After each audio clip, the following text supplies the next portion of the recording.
Sorry. What's your take on violence? What do you believe about I violence? think colonialism is violent. There are times when we need violence when it's continuous. Sometimes it's necessary.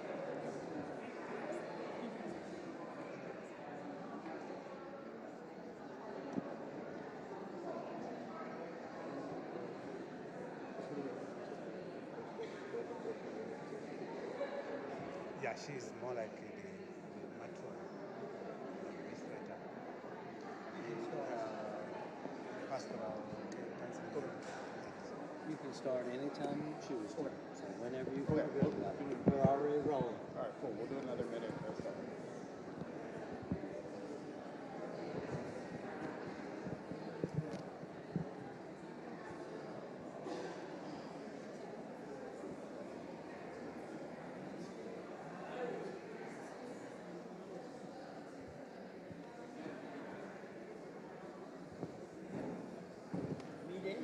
Good afternoon.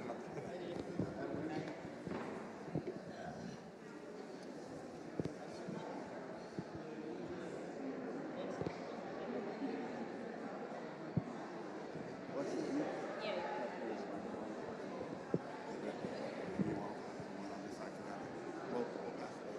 One each, yeah.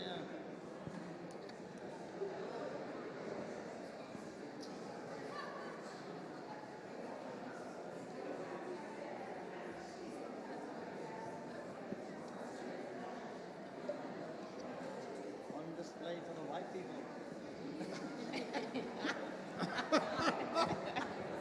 Told you like already. I do. Look at the guy meetings. Yeah. See? Well, this is the sale. Look at us.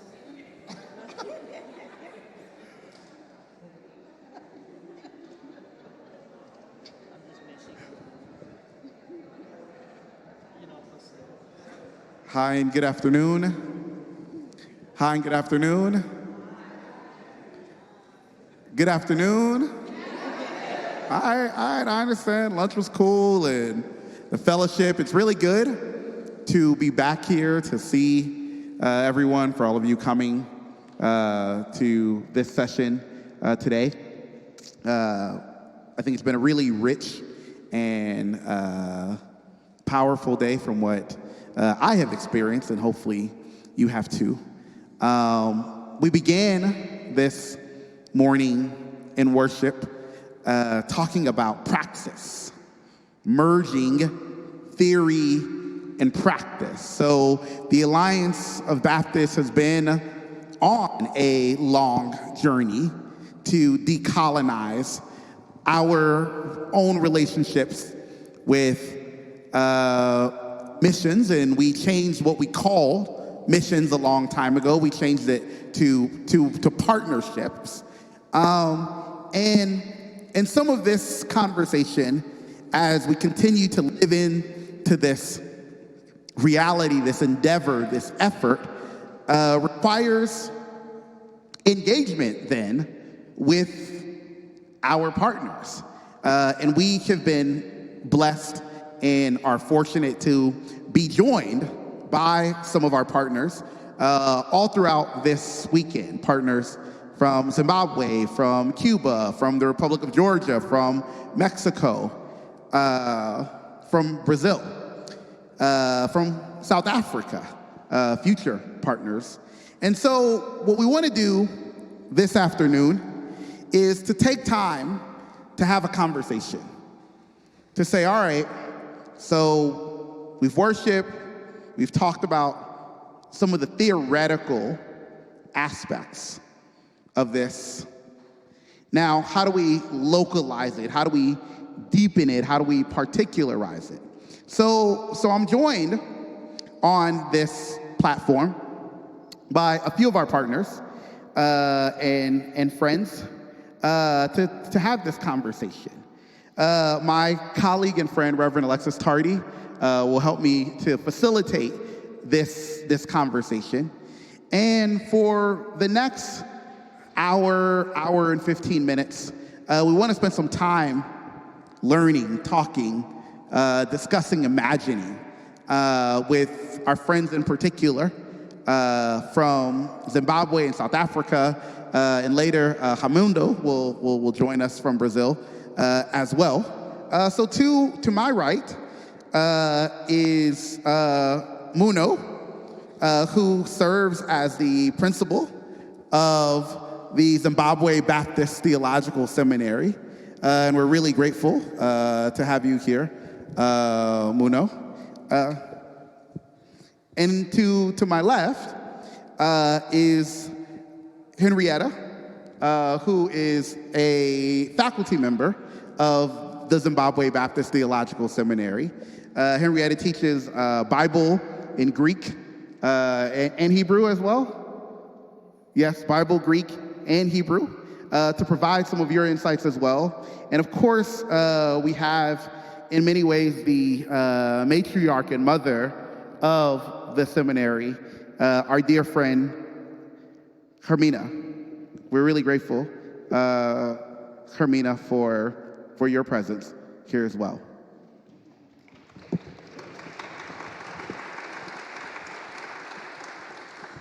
We are also joined by Edwin, and Edwin Cleophas is a new friend from South Africa, who is very close to the pastor of this church, to Ben Boswell, and he has a passion for social justice, and he serves as the managing director of the Social Justice Agency in South Africa. And so in many ways, this is a conversation about colonization and decolonization with our friends from Africa and the African diaspora. And because of this, I simply want to start with this question for each of our panelists, and then my colleague, Reverend Alexis, will ask the question as well. You know, what does it mean to decolonize the Great Commission in your context? What does it mean to decolonize The mic is on, yeah? the Great Commission in your context? Good afternoon, everybody. I just want to give you an opportunity to clap for me because Elijah was so fast, you didn't have a chance. So good afternoon, everybody. Thank you. You know, we have to give everybody their flowers while they're on the stage. I only have one opportunity. But I'll kick it off, seeing that I have the mic. As Reverend Elijah said, I'm from South Africa and I'm a social justice activist. And I speak to the things that we have been discussing here today in my country, in trying to have specifically white people understand how black people experience the things connected to colonialism, and how we are to look at decolonization. And just as a matter of importance, I think what we have been discussing here today and what is critical to start this conversation off with, even within the church, is something that Audre Lorde said, which is, you cannot break down the master's house with the master's tools. And so as a community, we continuously operate within the white supremacist system, using exactly the same systems to develop something new. Now, if you continuously do the same thing over and over with the same result, I think it was Einstein or somebody who said it's insanity. And so now we're sitting in a whole church full of insane people thinking that we are doing some great work, which we are not. And so in understanding decolonization, the way we're doing it today is an absolute myth, and we are not actually making the impact that we should. I would end off with Deb. I met the lady this morning just after the first session. Her name is Deb. She's not looking up right now. But when she does, she will know that I am speaking about her.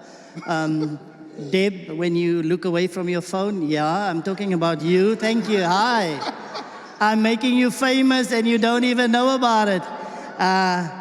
But No need to apologize. I mean, you're a busy lady. We get it. But I want to just end off with something she said this morning, and it links to what I started off with. We brought up the conversation of violence, and I want to end it off with nothing ever in the whole history of the world, there's nothing that's ever been changed in the form of a system without violence being accompanied with that process. So we can continue with this rosy-eyed conversation of thinking that we're going to dialogue our way to reparations, transformation, and social justice. But in the end, we might sit here today as friends, but at some point, if things don't change significantly in the world, we might end up as enemies.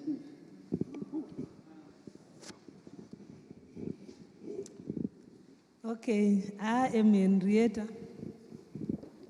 I am Henrietta Mgowo, and I teach at the seminary, Zimbabwe Theological Seminary, and my submission on decolonizing, the Great Commission, the definition of decolonizing per se, if I may want maybe to stress it from our context, I may say it is sort of re-evaluating, reinterpreting, or rereading the text. As you heard that I'm a New Testament scholar, we may read the text, the Great Commission, through the lenses of decoloniality, meaning to say, reading the text in the light of the country's colonial experience, understanding Jesus' commission through the lenses of our historical background. So, in doing that, we need to appreciate that the colonial period and the missionaries per se, when they preached the gospel, they did not only preach the gospel, they were agents of colonialism, as was illustrated in the morning. And as such, we need to find new ways of doing missions that will leave indigenous people, that will leave locals equipped and not necessarily exploited. Thank you.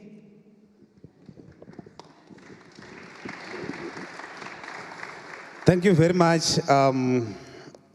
Yes, from the Zimbabwean context again, for those who do not know Zimbabwe, it was colonized by the British in 1890 and only got its independence in 1980. So it was about a century of intentional deprivation, intentional colonialism, and I happen to have been born during that time. And if I may share an experience that my mother told me, my full name is Muno Rwey. Muno, short form. Literally, it means, why are you fighting? Meaning to say, I was born during the time of fighting a protracted liberation struggle, which was rather bloody. I know our conversations ended up talking about issues of violence, whether violence can be acceptable in the emancipation process. And to that end, I want to submit that violence is not only physical, it is also psychological. It can manifest in various ways. So the fact that I was born during that time, I was going to share a story that there was a day my mother tells me that we were running away from the bullets that were aimed at the ordinary civilian who was not armed. And my mother was holding his two children. Incidentally, it was myself on the back and my sister on her shoulders. So what happened is, a certain woman who was running in the same direction saw that my mother was overwhelmed and offered to help. And the more they ran away from the bullets, my mother suddenly realized that that woman who had taken, who had been given her son, who was myself, she no longer had a child. She quickly rerouted and went back facing the bullets. And she found me crying when I was only 4, 5, 6 years old in the midst of tall grass. So I consider myself to have started fighting colonialism even before I had known how to fight colonialism as an experience. Theologically, in Zimbabwe, you will find that a number of trajectories have been generated to try and fight colonialism in the name of black theology, African theology. In Zimbabwe, there is what is called combat theology or guerrilla theology, meaning to say that even your wording and your stance in confronting this evil that is called colonialism, you just have to have a certain stamina to show that it's not just a walk in the path, but a struggle. African theology, now there is what is called reconstruction theology and other things. These are attempts to try and fight colonialism.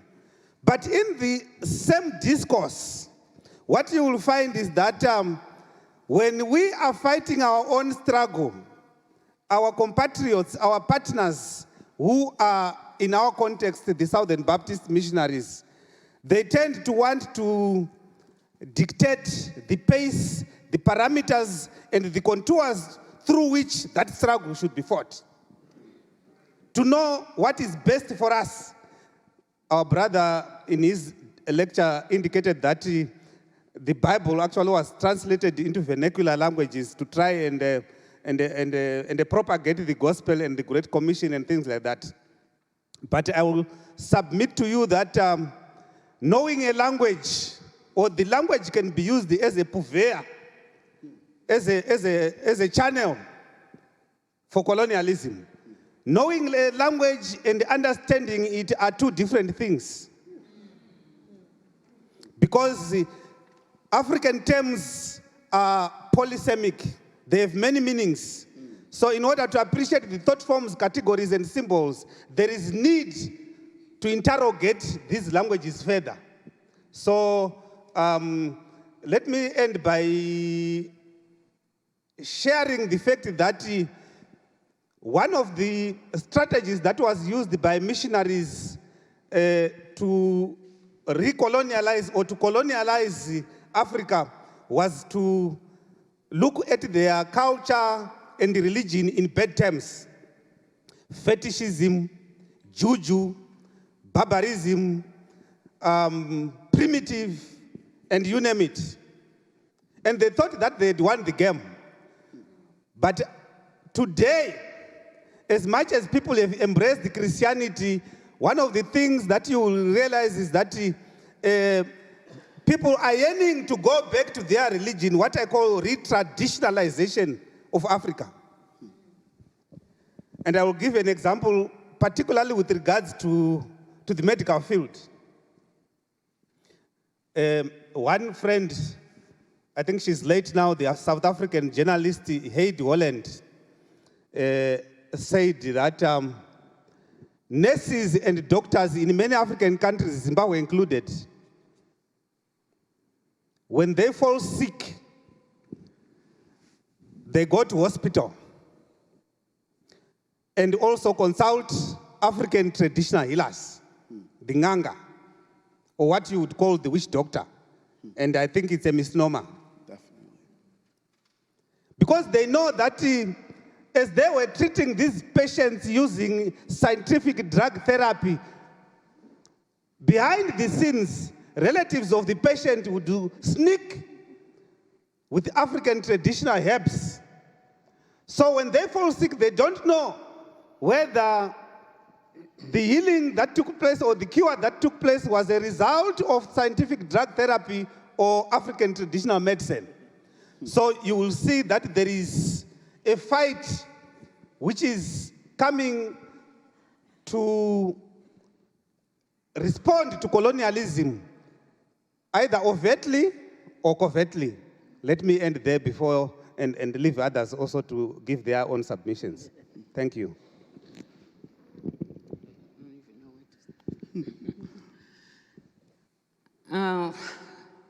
Is it good day, good afternoon?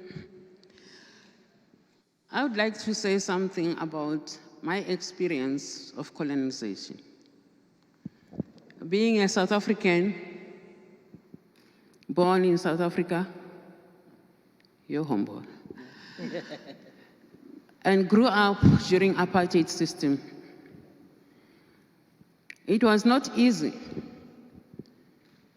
And at the age of 10, I remember I was with my dad going to buy a school uniform for me in town. But we had to leave traveling by train to Johannesburg. So during apartheid system, people are supposed to have their ID document with a string around their neck and paying £1 for the tax for you to be living around your text.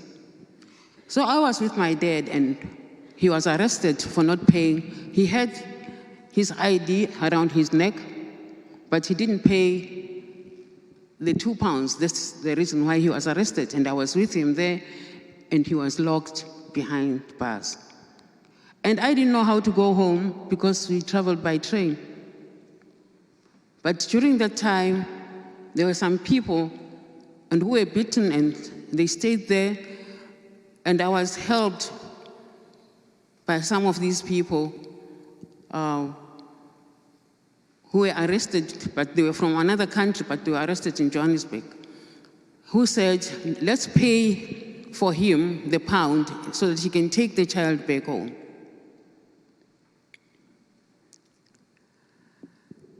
Then I got married to Henry Mugabe, 1981. It was Rhodesia then when we came to Zimbabwe. Another issue. It was not easy again. We were at the Baptist Theological Seminary, where he was teaching, and we stayed there at the seminary, where the segregation was also there. But later, the Lord led us to go to the seminary. On my way to the seminary in the States here, we were at the seminary until we graduated, and in 1993, I was ordained, 1992, at Linden Baptist Church. I was ordained, and when I went back home to Zimbabwe, female or ladies or women were not allowed to be pastors and be ordained. I experienced another discrimination. Colonialization is racial, social, and gender. So when I came back to Zimbabwe,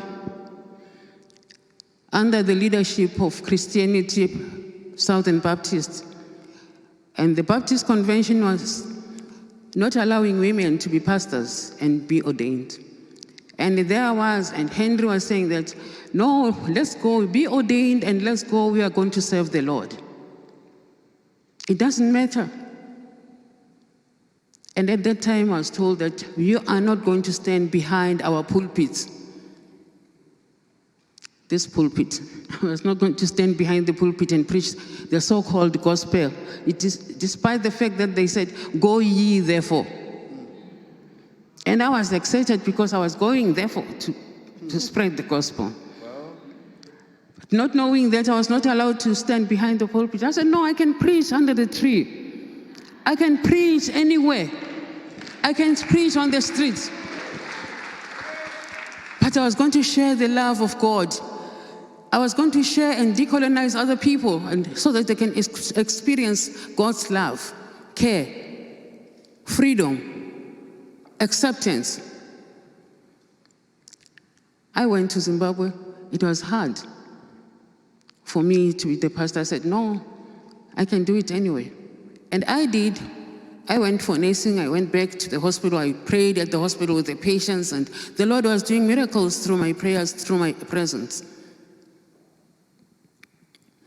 And the team that came, Henrietta was one of the students whom we accepted at the seminary, and Henry was in trouble because he allowed students from different denominations to come to the Baptist Theological Seminary and be trained, let alone the different denomination, but being females.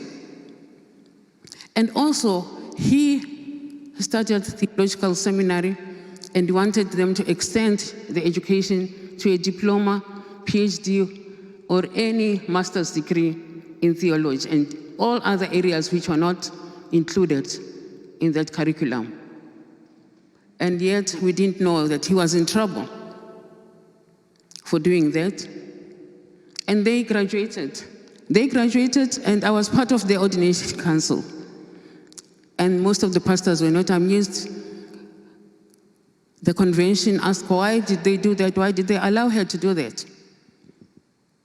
But lo and behold, today she's one of the professors who went through the seminary during our struggle during colonial era, which now we are fighting to decolonize. And we have so many ladies now who are preachers, who are ordained with the new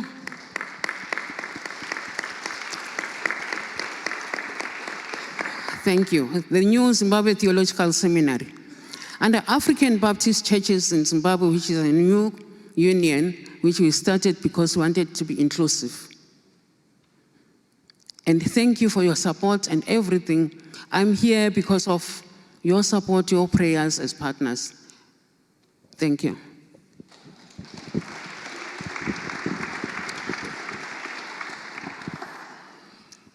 As Hamundo joins us for the conversation, we are discussing, Hamundo, what does it mean to decolonize the Great Commission in your context? A context that we already have heard about of apartheid that ended, did it end, but maybe that formally ended 1990, 1994. About Zimbabwe used to be called Rhodesia. Why Rhodesia?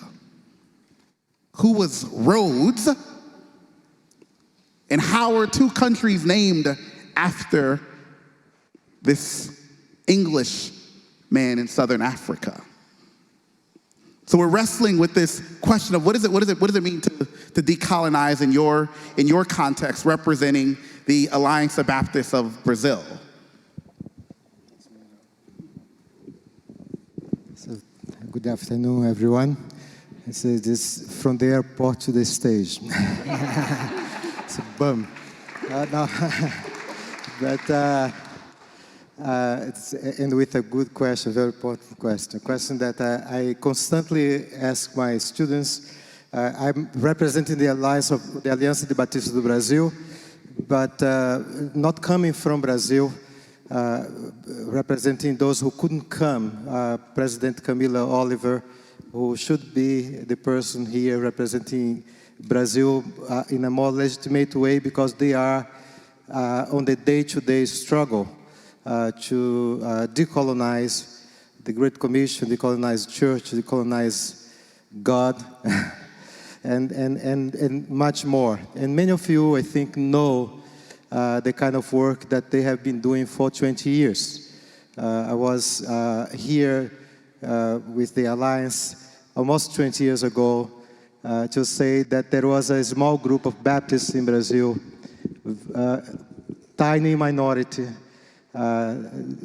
diverging from the majority that was increasingly conservative and leading the Baptist life in Brazil towards a what we now see fully fledged as a Christian nationalist kind of approach to to taking possession and turning Brazil what they say a country that belongs to the Lord Jesus, and that means taking Christianity, as you know, because this is happening in this country as well, and is happening in other parts of the world. This means that Christianity wants to have a final say on how people live, on what kind of policies are put in place, or how bodies are controlled, are limited, and should behave. So that is the kind of a struggle that the Alliance de Batista do Brasil has been resisting, and being, I would say, a champion in the sense of even small in numbers, being a loud voice of resistance in Brazil. So taking the liberty of speaking on their behalf and having their blessing to be here, I would say that in Latin America in general, the question of decolonizing, I would say, Christianity to begin with, is key for anyone who still wants to claim Christianity as their faith. And I put that question to my students every time that I have an opportunity, because I believe that we need to hear and to learn the ugliness of the Christian history in many parts of the world, but in Latin America, I think it goes to the root of Christianity, because if Africa had Christianity prior to the Western colonization and missionaries, if Asia also had a Christianity that preceded that, that was not the case in Latin America. So in Latin America, Christianity came in the face of the invaders, the colonizers, those who were naming their enterprise a conquest. And with that came genocide, and with that came slavery, and with that came also the erasure of cultures, traditions, ways of being, of living, of knowing, that continue to be pushed aside, destroyed, erased, even to these days. And so the enterprise that began with a violent encounter continues to be violent today, even though now the faces are different. The faces leading these efforts, they are Latin American faces, Brazilian faces, of all kinds of ethnic and racial background. But this is the point. Beyond colonization, in Latin America, we have been talking about coloniality, and coloniality of power, coloniality of knowledge, coloniality of being. What does coloniality mean? It means that even when the structures of colonization were changed and sometimes gone, they remained operative in the new structures that were put in place, in the new states that were created, in the new societies that were formed, and especially in still informing how we looked at one another. And that way, as we look at one another, is a hierarchized way, where there is a pattern of what a human being means, and that pattern is usually white, is usually Eurocentric, is male, and in many ways is heterosexual. So that is the human pattern that has been imposed, and which continues to inform what is means to be a human. And when that pattern is in place, education is used to impose that kind of human hierarchy. Faith is used to impose that kind of human hierarchy. And people begin to play the role that those who came as colonized initially played.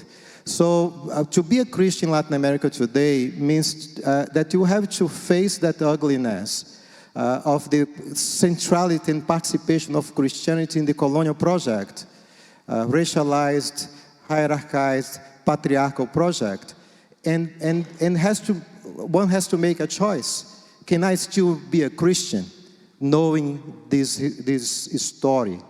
And I hear that all the time from Latin American and Latinx students who come and say, how can I still be a Christian knowing this? And I don't bring comfort to them. I say, you have to make a choice. It's your choice. So that's happening in Latin America. For example, it's happening with indigenous people. In Latin America, in Central America, who have to choose. They were told that in order to be a Christian, they had to turn their backs on their traditions, on their ways of being. They had to be, in some ways, converted to look like someone else and create the kind of society that was not their own. Now they know that this is not necessary. Some of them are saying, okay, so let's try to create a Christianity with a Maya face, with an Amayra face, with a Tupi face, with a Guarani face. Others are saying, we have to go back to who we were. And I know people who have left Christianity. We have to respect that.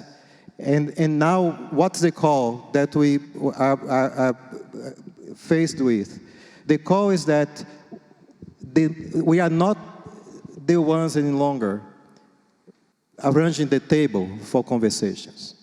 We are not the ones who have the moral authority to call people to an interfaith, to an ecumenical table. We are people now who have to leave the table and be called back to the table that is reorganized by those who have felt that they have been destroyed, marginalized during these centuries. So the Alliança de Batista do Brasil is, I think, one good example of how Christianity can look differently in Latin America. And what they are doing as a tiny minority. They are not powerful, they are not rich, they are not many, but they are trying to be witness of a way of relating to the story of the Gospels with Jesus that's full of humility, that brings them to a table in which they are fully aware that they are just one among many.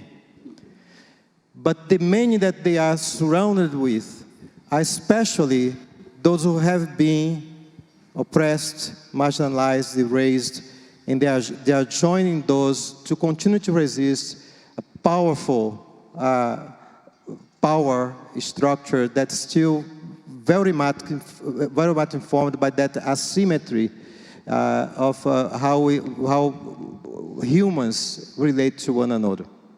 So in recent years in Brazil, you might have heard of Bolsonaro, Jair Bolsonaro, the president that was compared to Trump and called the Trump of the tropics.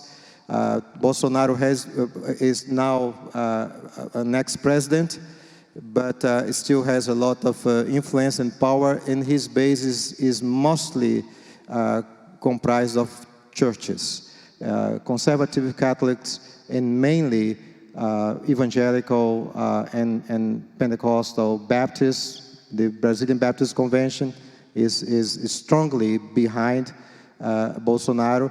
I just saw an image of him having his feet anointed so that he could go with the anointment of the Lord to other place. And someone was praying while they were anointing Bolsonaro's feet and say, give him Brazil back. Give him Brazil, make him president again. I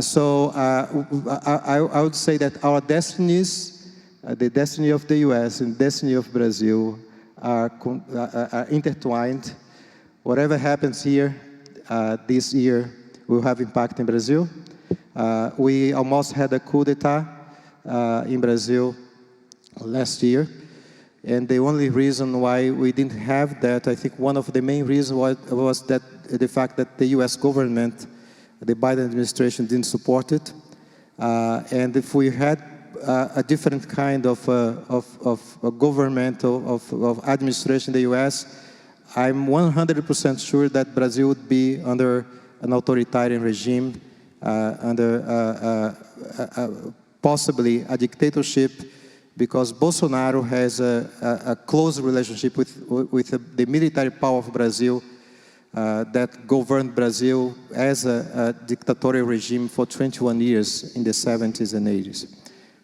So I think that's one of the fights that the Alliiance de Batistas Brasil is taking and working through the colonial lens to do that, working through the colonial lens to restore the dignity of bodies who tend to be oppressed in those regimes, and this means the LGBTQ plus community, women, black young people in Brazil who are killed, who are displaced every day in that country. That's the kind, I think, of practical ways as they tend to represent a decolonial approach to the Great Commission. And not necessarily here, I'm not approaching the Commission itself, but approaching Christians and their missionary call as such. Such a robust picture that has been painted for us from the colonized world, right, in many ways, both in Africa and in Latin America. And we know that Brazil in particular is so deeply African and rooted in so many African traditions. Reverend Alexis, I want to bring you into this conversation to pull out some stuff from us and push us further along. Sure. I have a couple of questions. So I'm going to try to narrow down to the first one. Is this one? You want to switch me? Okay. Can you all hear me better on this one? Okay. I have a few questions in my mind, so I'm going to narrow down to one. I'm thinking about our previous conversation, and I think you hinted at it, Elijah, about consciousness. And I'm thinking about, especially as you kind of explain coloniality instead of just like colonization, which is interesting. And I guess I'm wondering how do we, or how do you all go about raising the consciousness of those in your own communities, in your own context, particularly if sometimes leaders in our own communities can even unknowingly act as colonizers? So what's the role of raising consciousness with those in your own communities? For example, theologically, you mentioned combat theology or guerrilla theology, which I am very interested in. So could you use that as a tool of raising consciousness? But also, what are some other maybe non-Christian tools or resources that can be used to raise the consciousness of those in your own context and communities for liberation, such as Marxism or other philosophies that can help raise folks' consciousness? And that's open to the panel. Thank you. Let me just quickly respond and say, we live in an environment where, because of the nature of the gospel that has been preached to us, it has created in us a split personality, a double consciousness. I know Elijah wants to talk about a triple consciousness, but I'm going to talk about a double one. One of the key issues that our people are wrestling with is, how do I become an authentic African and also authentically Christian? J.S. Pobby, I think from West Africa, says that there is an amount of Africanness that I took with my mother's milk that I can never wish away. In other words, how do I become an African and yet remain a Christian? Because there are certain things that we were told that they are not consonants with Christianity, and for us to continue to be Christians with those questions, it becomes very difficult to reconcile the two. The Methodist minister Gabriel Setloane from Botswana says that he makes a claim that because of the relationality and the communal consciousness that already existed on the African continent, it looks like there is nothing new that Christianity brought to Africa, except the understanding that Africans are savages and the doctrine of hell and heaven and things like that. Because when it comes to love, African traditional religious practitioners can even demonstrate a love that is deeper than the manifestations of love that we see being exhibited by Christians themselves. I will give you an example. At funerals, it's not Christians who will hang up for a long time with the bereaved. Christians, when someone dies, they will look at the tithing book and say, and see whether this person was really up to date. If not, then they will exclude them. Meanwhile, they are grieving. Whom do you think these people are likely to believe?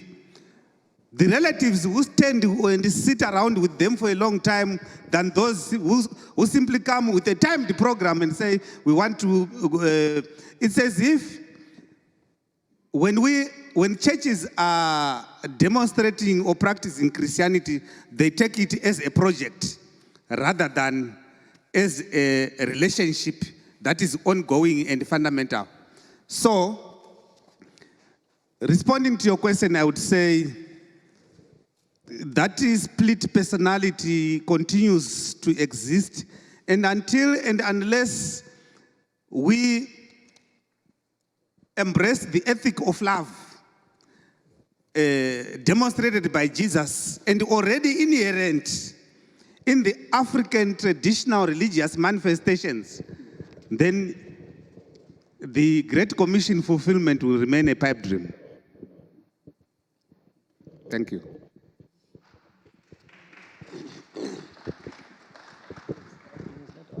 Okay, one. Thank you for that. As Reverend Elijah was saying earlier, I'm a new friend. So unlike my country or continent brothers and sisters, I am yet to have something to say thank you for, other than the hospitality that I've been shown thus far. And so I can speak freely and without fear. And I think one of the things that we have to point out very clearly, because when we have these type of conferences, even within the church, we have to make sure that people is uncomfortable with their current situation and position. Now, the community that we are dealing with here and the issues that we are relating the conversation to, and we have to say it clearly, is white people. And so when you don't make that explicit and we use the context of a term such as colonialism, consciousness, and all this, we can have an academic conversation that leaves white people as comfortable as they were before they came into the building. So my job is to, thank you for the 3 people that clapped, thank you. I appreciate you. The others will follow, I will make sure of that. But just, there you go, 5 more. So let me say this in terms of consciousness, because I want to be fair to the question as well. Our consciousness as oppressed people is to always think about white people and their feelings first. So even when we are responding here, we try to make it more comfortable so that we don't offend you or make you feel like you don't want to work with us anymore or give us something that we need. I really don't care. You can keep whatever you have. I do not want it, right? So you keep whatever you have. What I want you to do, though, is to feel the discomfort of black people in South Africa, Africa, and the USA who are fed up with this consciousness that we are forced to live into, lean into in order to be accepted. We do not want to be accepted by you anymore. Inclusion is a farce.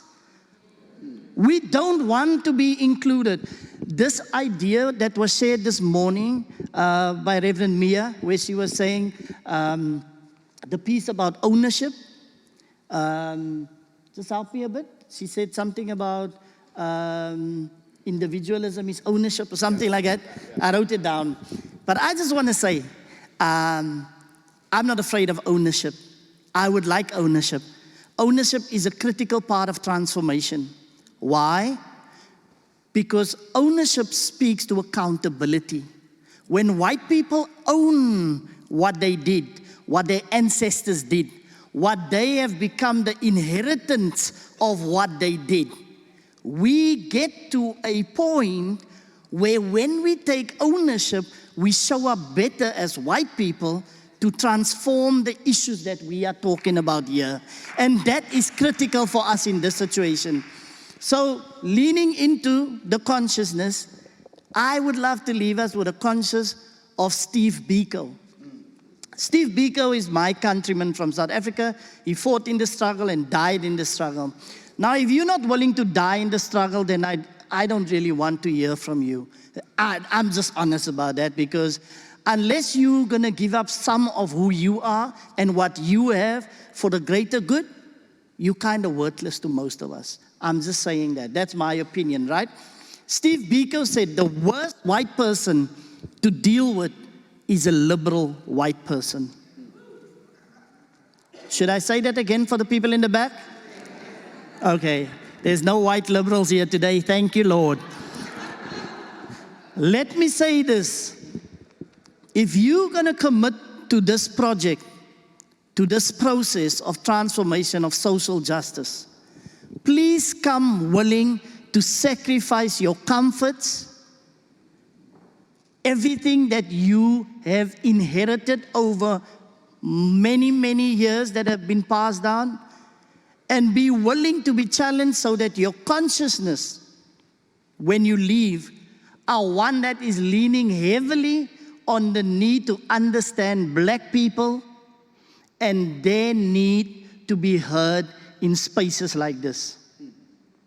And when you hear us speak in here, do not listen to respond, but listen to the deep need of our people to establish ourselves as humans, because colonization was a project of dehumanization. And even today, we still struggle to make white people see us as their equal. That's good.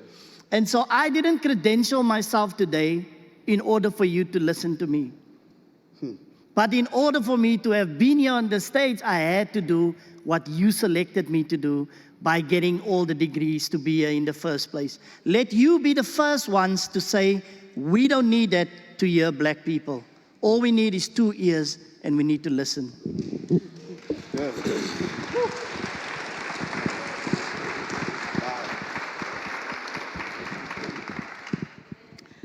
Okay, on consciousness, let me say, as we gather here, and hearing all this conversation about decolonization and all the information that we gathered, sinking in our hearts, sinking in our heads, and we are trying to digest it, I want to say this afternoon that there are 3 things that we may use so that we may be conscious of what is happening. We heard the message of decoloniality, of decolonization in all this vocabulary. But what is meant now, what is left with us, is to do 3 things, which I will highlight shortly. First thing, let us not betray the idea that we heard the information. Betrayal. Number 2, let us not compromise on what we think is the good thing to do. Because more often than not, people want to try and compromise when they know the truth. The third item is that of denial. Let us not deny that we had what we are supposed to do. Because more often than not, people pretend not to have heard something. And they pretend that this message was meant for someone else and not me. Wow. Because colonization and this agenda of decolonizing missions is something that me and you must do. It's a must, and we cannot pretend to not have heard the message. And we cannot pretend to say, this one must do it and I may not. And about time, let me talk about time in Greek terms. Some may want to say, when are we going to undertake this project? And in Greek, we have two words to describe time.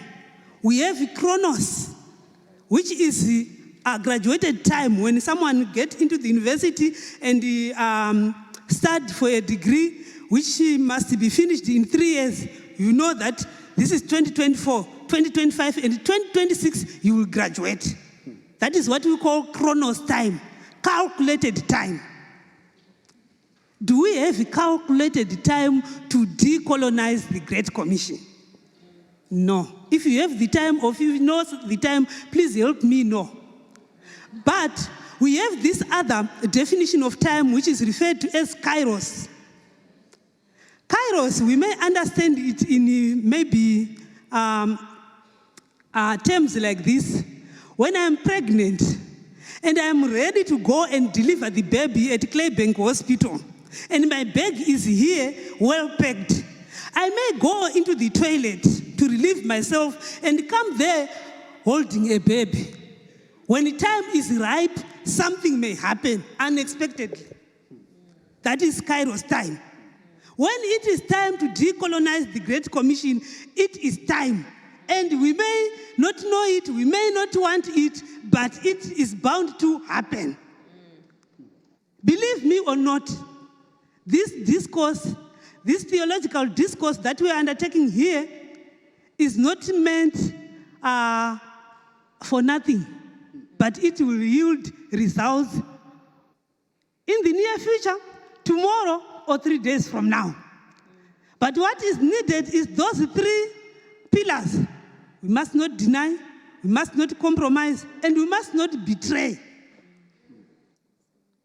Ladies and gentlemen, in New Testament studies, last time when I dealt with the issues of decolonization, I had to borrow something contemporary, which I may say contemporary here in America. Of course, it is my first time to be in America, but let me borrow that concept. I had to borrow the Choluteca bridge metaphor. Choluteca bridge metaphor as a solution to new ways of being church in the aftermath of COVID. Allow me, ladies and gentlemen, to borrow that metaphor, Choluteca bridge metaphor, to address this decolonization issue. I will read through brief notes so that we may understand the background of the Choluteca bridge metaphor. So allow me, ladies and gentlemen, the panel, to read briefly what underpins our study, which we may call the theoretical framework of decolonizing and consciousness, as you highlighted it. This Choluteca bridge was built in 1996, and it was finished in 1998 over the Choluteca River in Honduras, Central America. The region is notorious for severe storms and hurricanes. This bridge was solid to withstand most powerful forces of nature. However, in the year it was completed, in October 1998, Hurricane Mitch hit the Honduras. There was a lot of rains in 4 days, equivalent to what could have been received in 6 months. The Choluteca River swelled, flooded the entire region. While other buildings, bridges, and roads were destroyed, the Choluteca Bridge continued to stand, a testament to its sanctuary intended permanence. Although the Choluteca Bridge survived the storm, there was a problem. The road leading to it and the road leaving it were all swept away. The flooding forced the Choluteca River to change its course. It created a new channel and flowed besides the bridge and not under the bridge. Thus, the Choluteca Bridge remained wonderfully standing, but serving no purpose.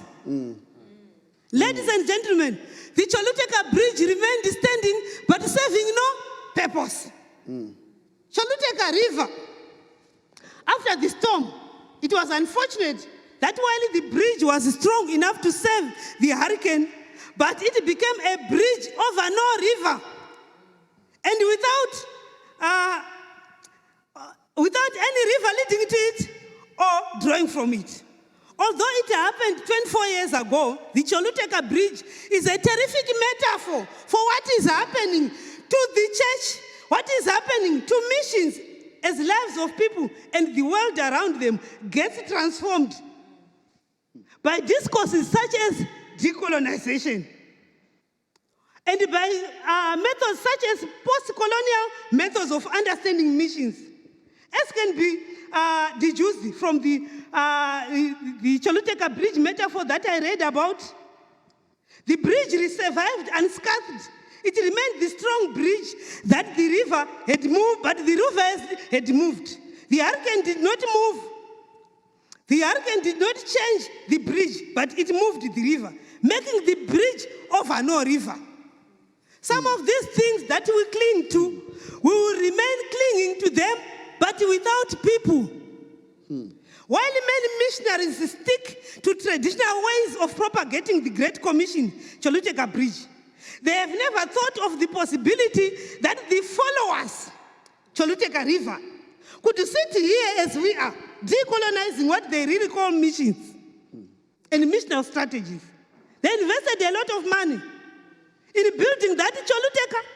They invested a lot of money in coming up with the policies that control the mindset. Other mind control techniques, because as we can see, this colonialism is now being done by us Africans, by us Zimbabweans, to other Zimbabweans. But let me say, there is unanimity and consensus among scholars that colonial modes of missions, such as patronage, cultural insensitivity, and the list goes on and on, they hindered advancement of the gospel. They hindered missions. And here, as we discuss, ladies and gentlemen, those traditional ways and those ways of thinking, that colonial mindset will remain standing there, but with no one following. It will be a bridge without a river. The dependence syndrome that used to let Africans behave in the way they did will soon be a thing of the past, especially in Zimbabwe, where entrepreneurial projects are coming. There are partners like Alliiance, there are journey partners, and all other partners that are teaching the local leaders, that are teaching the local pastors to be self-reliant, to work with their hands.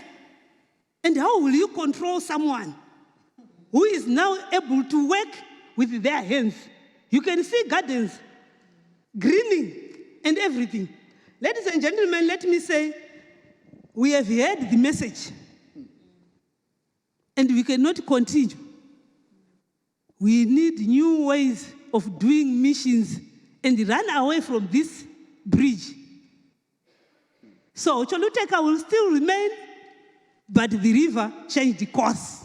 Thank you. Wow.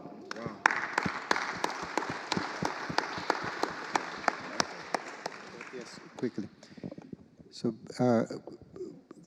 raising consciousness is a something that Paulo Freire in Brazil provoked us with in the 60s by encouraging us to approach things that we took for granted through new lenses.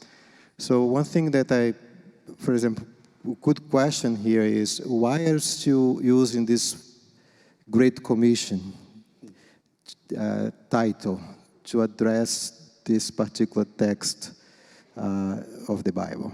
Who put that title on those texts? Why? And when? So when did we begin to think about those texts in terms of mission? Who came up with the idea of mission? And when? Was it a coincidence that mission, as we begin to see it in modern Christianity, emerges as a vocabulary within Christianity in the 16th century? The same time when Europe out-proclaimed as the center of a new global order and expanding, and along with expansions, Christianity is seen now itself as the religion of Christendom, of the European empires, being taken to other parts of the world. Should we still be thinking in those terms? Should we still be calling this verse the Great Commission? Should that be the center of our message, of our self-understanding, of our ways of relating to others?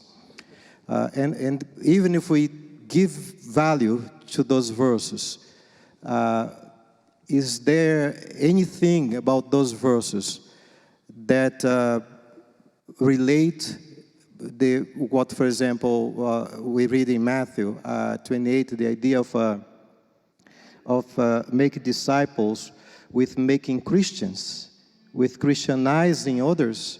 So all those things, I think, we can question. When we question this and we listen to other people, other stories, the perspective of those, especially who have been on the other end of this, and what the other end of this look like, and how it has actually played out, how this idea has played out. I think we might come up with something very different. And we will begin maybe to make connections that we might not have made before. And the connection, for example, between the centrality of whiteness in this whole process, the rise of whiteness, at the same time, race and religion as concepts emerging side by side at the same time during the same period, named by the same kind of people, and becoming normative as vocabulary that we use up to this day when we are teaching children, or we are teaching in seminaries, or we are in Sunday school studying the Bible. So all those things, I think, are part of the decolonization, or decolonizing, and also of raising awareness. That may shake us somehow, but I think the purpose of this conversation should be that too.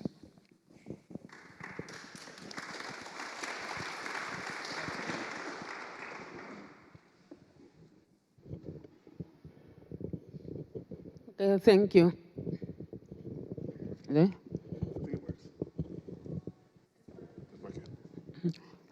Hello? Okay. I would like to add something on colonization, or decolonization. As we go back,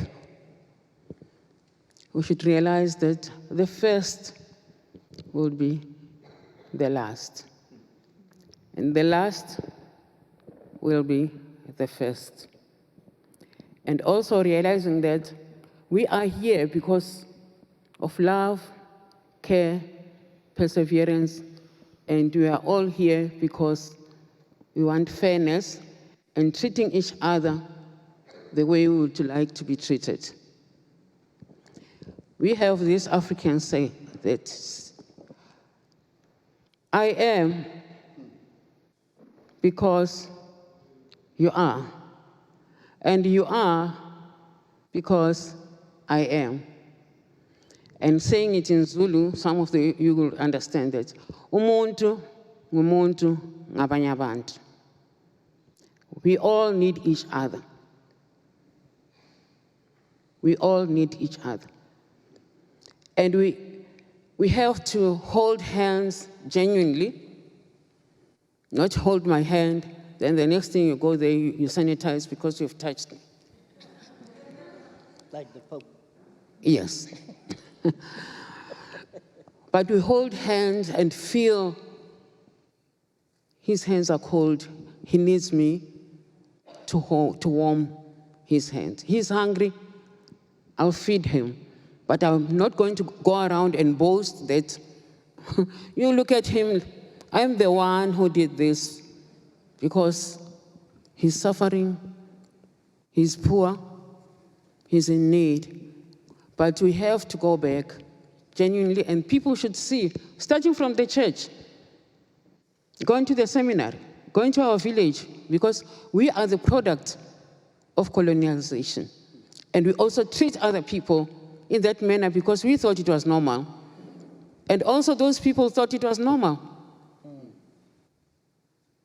So let's go, therefore, and change the lifestyle where people will say that, oh, yes, they were in that conference.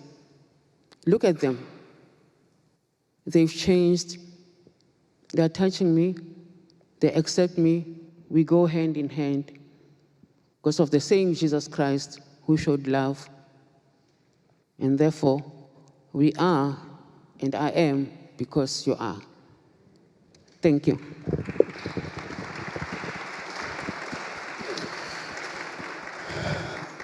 What wisdom and insight and confrontation and conflict to the colonial structure. Time is quickly passing, so in the interest of time, let's do this. Brett, I think you'll help me with this. Let's take 2 questions right now from the audience, back to back, and then we'll let the panelists deal with those 2 questions so that we can wrap up. I know that there will be time to discuss, unpack this later. So 2 quick questions to give us something to think about. I think you have maybe one over there, and then if there's one more, we'll take them back to back. Reverend Young, do you have a question? It was a hand, okay. So we'll start here, and then we'll go to Reverend Young as well. Yes. Thank you so much. My name is Pastor Oyo Abiud. I'm a Kenyan. I'm very grateful for this great theological discourse that we are discussing today. Jogging our minds a little bit back to history of church. You remember the dispensation that had been here with us as Christians from the Old Testament up to where we are when the scramble began in Africa. After before Babylon, there was no order in the world. Then Babylonian rulership came, and then the others, the final one was the Persian one. This is where us, as a people, we started disintegrating, we started getting to where we are, and up to the time when there was scramble for the world. And our brothers in the West focused heavily in Africa. The British, in their own evolution, decided to take part of the Africa and call it their territory. The other brothers from Italy, wherever, also scrambled for the Central Africa and even West Africa as well. Coming back home, I want to speak about colonization in Kenya and the way it was packaged to us. Apparently, it appeared as if when they presented the stick, they also had the rod. They also had the sugar. They also had the education. They also had other things that we could perceive as good things. Unfortunately, by and large, when they brought the Christianity to us, we presumed that whatever they brought to us was superior to our own, what we did call African religious tradition. And looking at that from the beginning up to wherever we received it, it was something that Kenyans themselves, Africans themselves resisted. And they said, we want to embrace and continue the way we have been. And the time had come when the Renaissance had to come. And Kenyans in our own rights did organize ourselves into tribal cocoons, and various tribal colonies did organize themselves. That is when the Mau Mau did come. Mau Mau fought this to the teeth, to the point of people losing their own lives. And when it came to a point, the African Kenyan people said enough indeed is enough. And they fought and revolted and reorganized themselves, literally fought the British dictatorial spirit. And they even killed some of them. In resistance to that, the British said, Africans are killing Britons. We need to rally behind our people and bring our soldiers to kill them. They literally killed, butchered the Kenyan people to an extent where they even held hostage our first president. His name was called Jomo Kenyatta. And the Kenyans among ourselves did organize ourselves in a way that our own cannot be killed and taken captive the way it has been taken. So the people said, unless and until our own is released, we are not going to listen and keep quiet on this thing that we are calling colonization. So the people did organize themselves. Kenyatta finally was released. Yeah. Now, coming back to Christianity, the question that begs here is today, are we Christianizing Africa or we are Africanizing Christianity? That is the theological discourse that we need to pick from this very moment in time. If it is Christianizing Africa, then the game has to change. And we have to face it in a way that is going to be different from the way it has been done before. Thank you. Oh, wow. Wow. Thank you so much for that question. And Brett, to Reverend Young over there, my friend and brother, the pastor of Covenant Baptist UCC in DC. Reverend Young, what is your question? Hi, we've heard from most of you.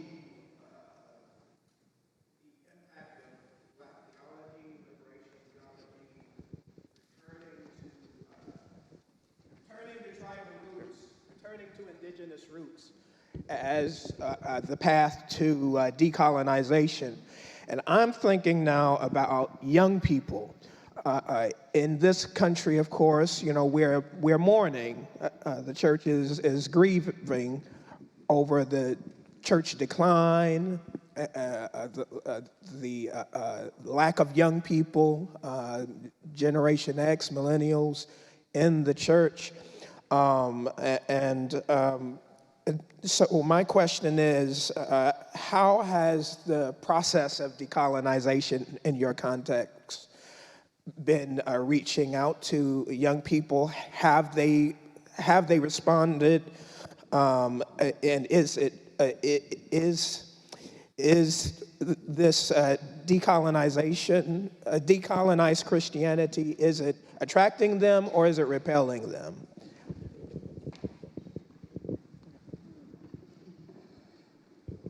Two very excellent questions that also come with history. Thank you so much for that intervention from Kenya and the story of the Kenyan Land and Freedom Army, called Mau Mau, kind of derogatory by the British, but reclaiming to say, look, this is about an anti-colonial struggle from this part of the world too. So the questions are we Christianizing Africa or Africanizing Christianity?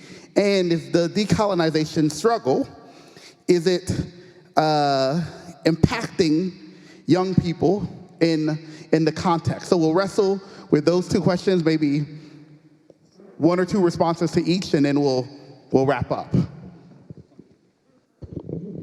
I'll make it quick because I know we get jittery when the time says it's almost time to go and people stop listening. So we have to be quick, otherwise these white people won't listen to us.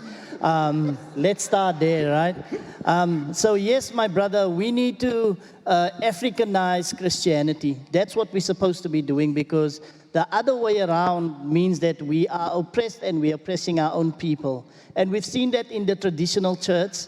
We've seen how that has impacted our people, where we blindly follow anything that moves with a cross because we don't know critical thinking and how to understand how we need to investigate systems of oppression. And the church is complicit in that. Yes, the white church is complicit in the colonial system, but the black church is complicit in making sure that our people remain slaves under Christianity. And that's important. Reverend, just to say, our young people are leaving our traditional churches because we have not been moving with the times. As with colonialism, it needs to stay boxed in the same concepts and ideas in order to keep people in a state of zombieism. That's why our churches need to step up to the plate and move with the times of our young people, our youth. And we've been seeing it in our South Africa. Our young people are moving out of the traditional church. When you get to a traditional church, you'll find mostly people with silver hair sitting there in love with the traditions and the ideas and the ideologies. But when you look for the young people, they have moved to the churches where you find the loud music, all the gimmicks and all of that. That doesn't mean that it's progressive and decolonized.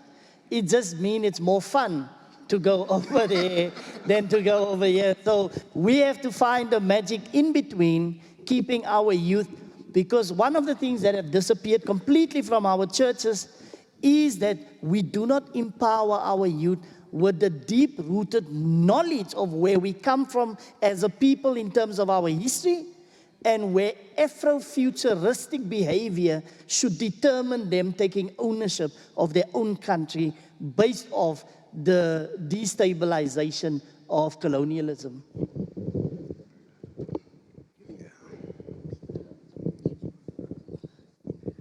Okay, thank you so much. In response to the question from Kenya, I just want to say briefly that Africans are living one leg in Christianity and the other leg in African traditional religion. So to say who is Christianizing what is a double-edged sword, because you will find them doing both, and we do not know. They may be sincere in something and lose sincerity in something. So we leave it like that. Going to the youth of our generation, the youth are living in what we call new ways of doing church, new ways of doing mission. They are engaged in what we call digital church. They will do, as much as they are Baptists, let me take for example, they are being preached to by this new wave of Pentecostalism, and they like the billboards. And the end result is what Paul said when he spoke about weak and strong Christians. As my brother has already alluded, we need Christian knowledge rather than Christian faith devoid of knowledge. So they may not stand for what we believe as Baptists, but in the middle of nowhere and at the back of beyond. So it is our duty as elders, as pastors, as leaders, to continue to train the church of tomorrow, because they may not be the church of tomorrow. It is the church of today that will live even to the age of tomorrow. Thank you. Yeah, just to add on, the aspect of Christianizing Africa or Africanizing Christianity. I think one was it Gandhi who said, Jesus yes, Christianity no. Because sometimes we can be bogged down with a lot of vocabulary and verbiage to the eclipse of who Jesus is. It was J.S. Smith who said Christianity is a beggar looking for shelter and clothing in every culture. And one would ask, is there something called a Christian culture, or Christ lives in cultures? There are various expressions of how Christ is lived in different cultures. So I would be very careful to belabor the discourse on whether we are Africanizing Christianity or Christianizing Africa. But I think in the process, we could be doing both. But we need to be careful not to eclipse or to blur what Christ stands for in the process of shrouding him with a lot of clothing. Thank you. Okay, thank you for both questions, are very important, and I appreciate the first one. I see the idea of Christianizing, that idea of Christianization was always an idea coming from the center to the periphery. So you take Christ to someone else. I'm thinking about the modern world. I'm not thinking about the ancient world, but the idea that, for instance, the missions emerged in the 16th century, and then 17th, 18th century, the beginning of the Protestant missions. The idea was always that there was something lacking outside of Christendom, and Christendom was European. So the Africanization, or the Christianization of Africa was part of that idea of taking this commodity called Christianity in order to change another place. That happened not only in Africa, but happened in other parts of the world. The idea of Africanizing Christianity means, I think, draws attention to the agency of Africans as Christians. And their interpretation of what they bring to the Christian message. Latin America, for decades, the conversation was, what does it mean to be a Latin American Christian? And these days, it has gone beyond that, because now even the name Latin American is being questioned as an European name. And then, so what does it mean to be a Christian in Abya, the indigenous name, so the indigeneity of Christianity. So it's a reversal of the way we tend to see these relationships. And what draws attention to me is that so the more we have these different voices rediscovering, reinterpreting, reinventing Christianity, I think the more we will be questioning the terms in which we have exported Christianity from what we assumed to be the center, and it was never the center, but it became the center of the world during the so-called modern age. The second question, I think, is a question that we all struggle with, is how these conversations matter for young people in different contexts. And what you said about the US, for example, I was following what was happening, even in what was usually seen as the part of Christianity in the US that grows, that is evangelicalism and Pentecostalism. I began to see data showing that some of those churches, even the Southern Baptist, they have stabilized, they have declined, and the young people are leaving. And then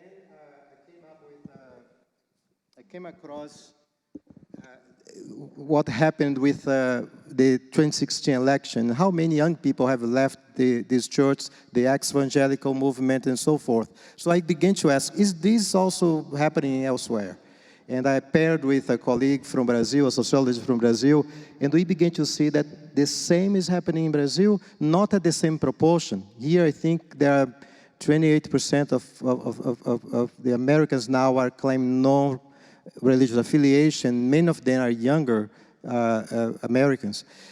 In Brazil, they began to question the alliance of the evangelical church with Bolsonaro. During the pandemic, that generated unnecessary death. 700,000 people died. They didn't want to be associated with that. So two things happened. One is some people are just leaving. they have had enough of this. The other is that they are looking for alternatives. And I have actually said this to my friends and colleagues in the Alliiance de Batista do Brasil. This is an opportunity because people are not just living God or living faith. They are living especially institutional or institutionalized religion. And I think that is a crisis, but also with a crisis, there's always an opportunity, and the opportunity is, can we show something different that matters for them, that attracts them? I think that's the challenge that we have these days, an excellent question for all of us to be thinking about.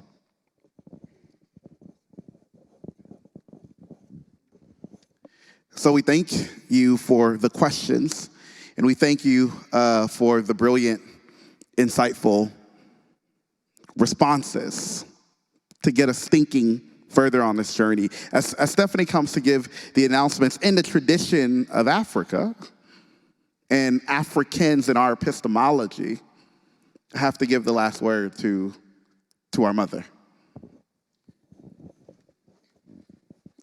Thank you. I would say we need Christianity in Africa or wherever we are. But what scriptures or what textbook are we using? What scriptures or textbook in Africa or in Christianity that will lead us to know that we are Christians, and how and why are we Christians? And also, as we continue teaching our children, it depends on where we are. Where we are, whom are we following? So in Africa, whether we use the scriptures or we use African textbooks, I don't know, for Christianity. But both Christianity and Africanism, we also need all those things to balance. And the outcome will be the same: love, care, respect, and being the brother's keeper. With our youth, our church is in the village where I go, in the rural areas. Our young people there, they enjoy beating the drums and playing all the shackles and all these things. And the adults there, when these young people beat their drums and dance, we all enjoy enjoying them. We go to the urban area in the townships or in town. You find them enjoying beating, playing the piano and all these things and worshiping, and they are excited about that.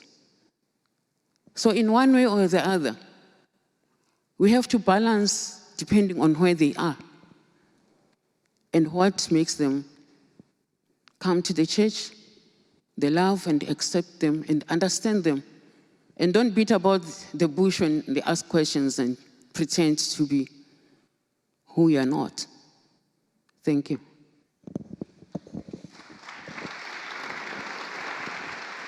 Please join me in thanking them.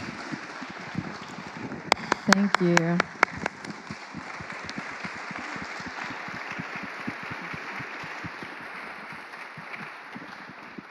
I've got a few announcements. I'll keep it brief.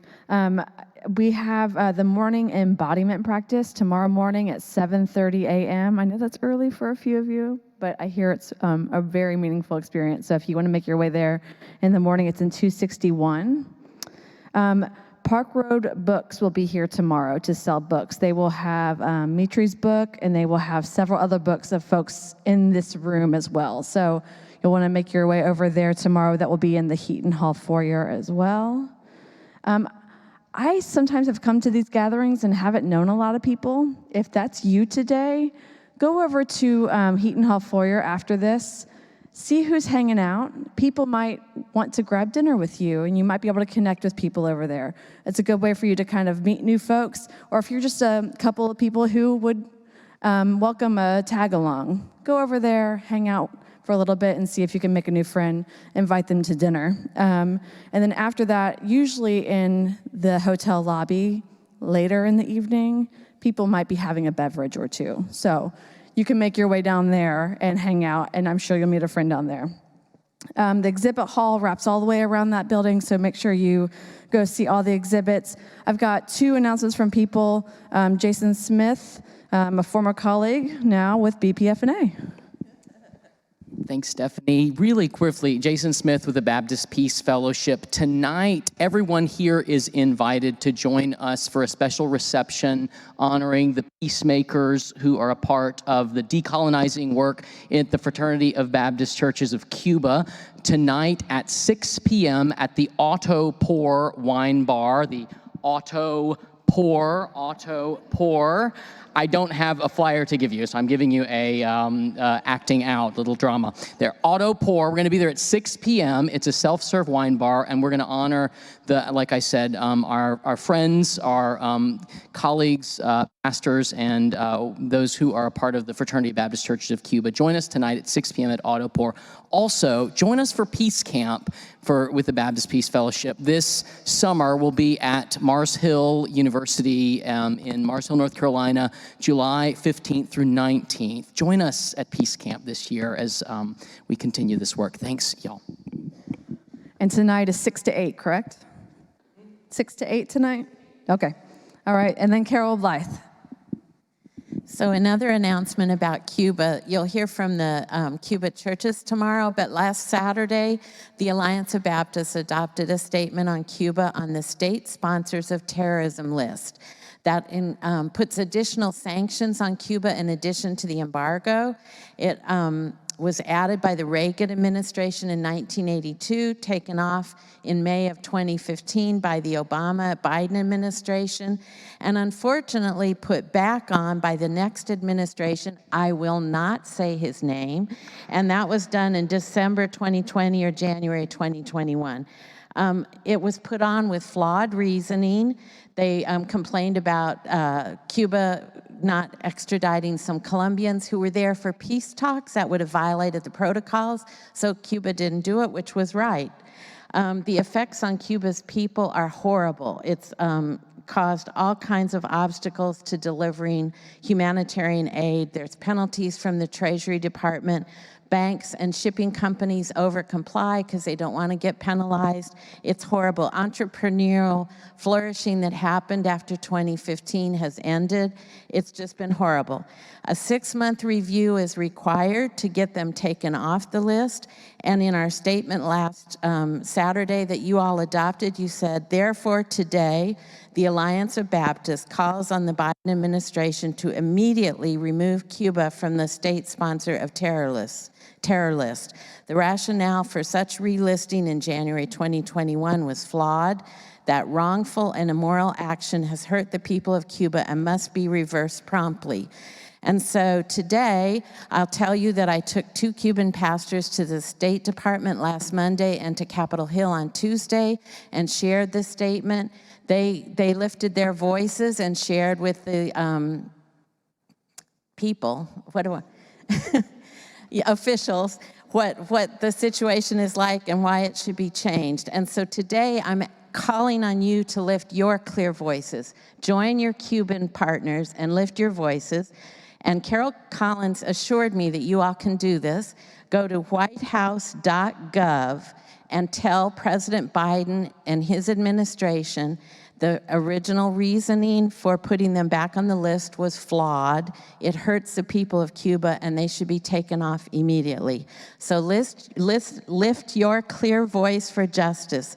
This will not solve all the issues of colonialism in Cuba, which we could talk about for a long time, but it is one step we can take to share the Alliance vision and values with our administration. Thank you. Was that quick enough? Oh, good. Last announcement, and then we'll be dismissed. Buenas tardes. quiero invitarles a participar en una rifa para apoyar el trabajo del Seminario Bautista de México. Good afternoon. I'd like to invite you all to participate in a raffle to support the seminary in Chiapas. No, en la Ciudad de México. Lo siento. Is Isabel or Jason nearby or in Mexico City? El Seminario Bautista trabaja con comunidades indígenas, igual que el SIM en Chiapas, pero también con comunidades marginadas en la periferia de la ciudad. So the seminary, she was being kind to me, that seminary also participates helping indigenous people, but they work with folks on the margins in the city. Se pueden ganar cosas del seminario y también café de hermanos y hermanas de México. La mesa. So the prize is going to be wonderful. There'll be coffee and crafts and things made by folks in Mexico. 5 pesos el boleto solamente.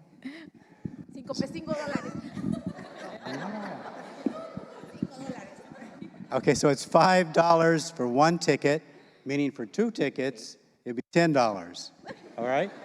So please do this. By the way, go over to all those tables. It's all great over there. But please make your way over to our friend's table. So thank you very much. Y mañana hacemos la... So in the afternoon, when you'll all be waiting, they're going to make the drawing, okay? So I will not participate, so you won't say it's a rigged thing, so, right? So after the end of the sessions. Mañana. Yeah. Thank you. Let's thank our panelists one last time.